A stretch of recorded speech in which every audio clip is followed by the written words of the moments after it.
Miniature mechanical creations designed to test technical skills and inspire creativity. It's just one of the types of activities happening at this year's UMES 4-H STEM Expo. We've had him here in the Kitchen Concepts kitchen before. This is Brad Hartle, UMES Extension 4-H STEM educator and coordinator for the 4-H STEM Expo. Welcome. Yeah.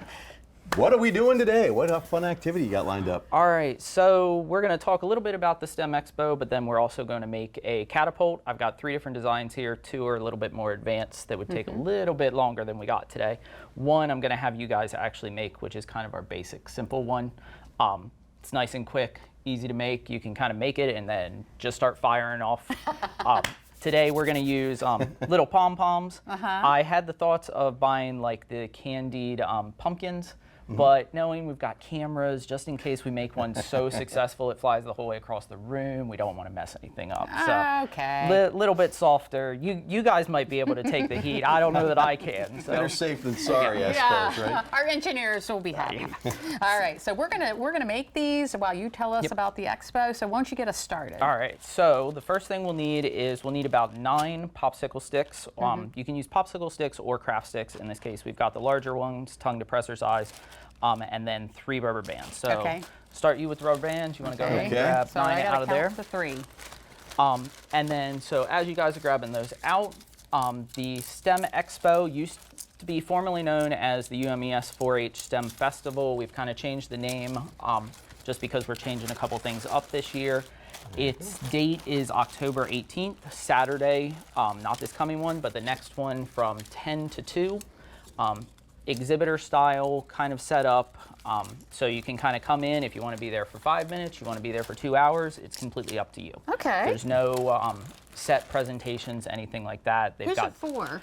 It is for ages 5 the whole way up to college students. Okay. Some of the UMES students will be there doing some of the demonstrations, but some might also kind of walk through.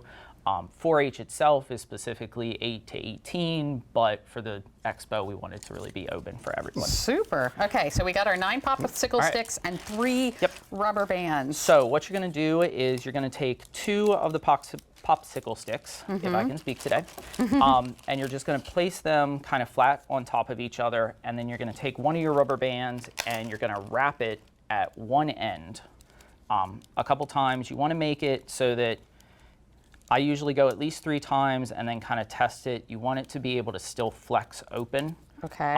If you do the rubber band a little bit too tight, you won't be able to do the next step that we need with this. I think depending on which one of the rubber bands, that's perfect. You might get it a couple more. It kind of just depends on the size of the rubber band. Right. From there, you're going to take the rest of the popsicle sticks and you're going to stack them right on top of each other. You're going to take one of your 2 extra rubber bands, so I'm going to make a smaller version while you guys are doing the larger one. Okay. So you're going to take those extra ones, you're just going to have them stacked right on top. You're going to take 1 rubber band at one end, do the same kind of thing, wrap it here at the end, because that'll seal that end. Okay. How many of it are those? So it's as many as you have left. Oh, So okay. those first 2, we're just kind of setting off to the side. The see. rest of them you're then going to use together. All right. Right? Once you have that, you're then going to take those first 2 that you had. One is going to be the bottom, one is going to be the top. So in this case, I've got it like this. The bottom one will go in, so slotted, let me turn this towards the camera so it makes sense.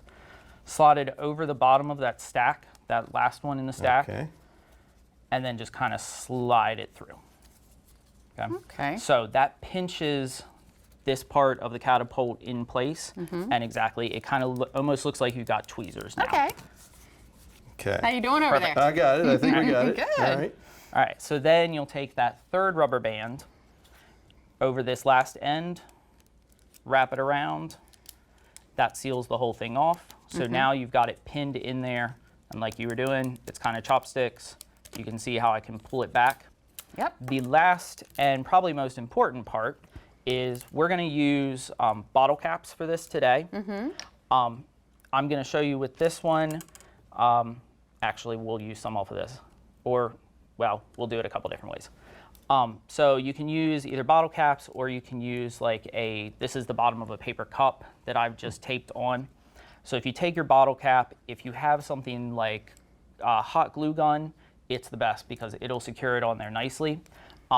You can use duct tape, you can use rubber bands, so I'm just gonna give you guys a rubber band for today. Okay, thank you. There you go. And so what you can do is hold the bottle cap right there, and same kind of thing with your rubber band, just kind of seal it down with the rubber band. So this will be a little bit more difficult, so if you need an extra set of hands. Right, it seems like you could use an extra hand. Oh. The other option is we can take a piece of tape off my other catapult here. I think this will work. Okay. So since I've got this one set up, I'm just going to steal this one. Okay. All right. All right, Good. got it? Think so. So I'm then going to give you both a pom-pom. So now you got to load up your catapult. So you put the pom-pom on there, and then what you can do is I usually try and use where the actual tongue depressor or craft stick is rather than the bottle cap, because sometimes if it's on tape or something, it might fly off. Pull it down, just make sure your other finger is holding the bottom of the catapult to the ground, and then boom. Let it go. Okay, there you go. I like it. All right. I'm aiming to camera 3. Okay, camera All right. 3. You got me here, and while we do this, give us the where's and the wins of the expo. So the 4-H STEM Ready? Expo will be October 18th. It'll be on the UMES campus in our EASC, or our Engineering and Aviation Sciences building. Okay. Again, it's 10 to 2, and set up exhibit style. We have NASA Wallops Island come in, Pocomoke State Park, the Parkside Planetarium will be there this year, promoting some of their programs, some of our UMES professors, that kind of stuff as well. Okay. And then just a quick, to kind of show the comparison, so that's our quick, easy build to make. Works really nice. Here's a little bit more elaborate. You can see how it's got a base. It's got a whole bunch of extra rubber bands. Pull this one back. Oh, there you go. Love That's big it. guns. So this kind of looks like more of an advanced catapult, and then this over here is more like your trebuchet style, where instead of using the rubber bands or elasticity, it's actually using a counterweight. This one on Friday worked really well. Last night when I was double checking it, so we'll see. Okay, there bad. you go. You can see how this one, the counterweight wants it to go back and forth, compared to these two, the elasticity can only let it go so far. Brad, thank you so much. Yeah. You're So welcome. much fun. The expo is going to be fun. We'll have all the information on our website, and I am going to catapult it to the break. DelmarvaLife will be right back. There you go.